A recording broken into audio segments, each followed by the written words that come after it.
Okay, so question 4 poses a few difficulties. It's slightly different. So we can see straight away we could start with this triangle here, ABC. We see that there's a 90-degree angle and the sides form the pattern that we know about Pythagoras' theorem for a 3, 4, 5 triangle. So we can safely say that this length here is 10, and we see that there's a similar marking for this length. So we have those two lengths being 10. The next thing that we look for is that we see tan of alpha here, so that's this angle here, and we're looking for a right angled triangle. So we could draw in a right angled triangle here, but then it's difficult to find this length because we need the opposite and the adjacent sides. The other thing we might try is thinking about the complementary angle. So if we extend this line here, we would make the complementary angle.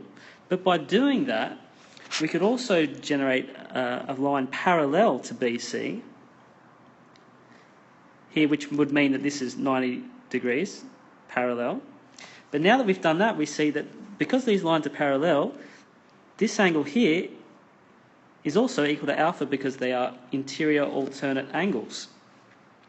So now that we've drawn this with our parallel lines, let's give this a name here. Let's call this point E.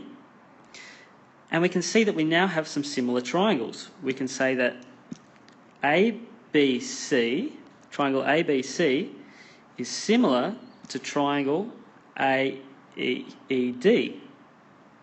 So let's write that down. And don't forget to include the reason. So we see that they both have 90-degree angles here and a common angle.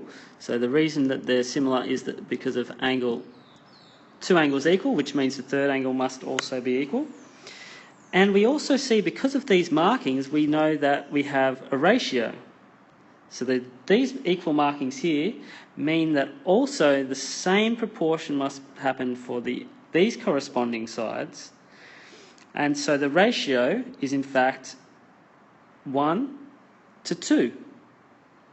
Another way to think about this is we could say that the side length BC is a mid-base, meaning that it's halfway along.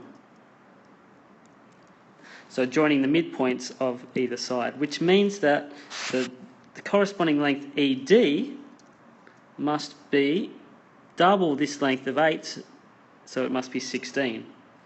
So now to find tan alpha, we could use this triangle here that we've constructed because we know the lengths.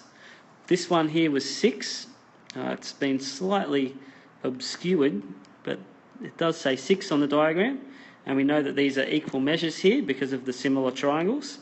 And so tan alpha is going to be equal to, the opposite side here was 6 and the adjacent side 16. We should cancel where possible and we get 3/8. Alright, I hope you enjoyed this video and we'll see you in another one.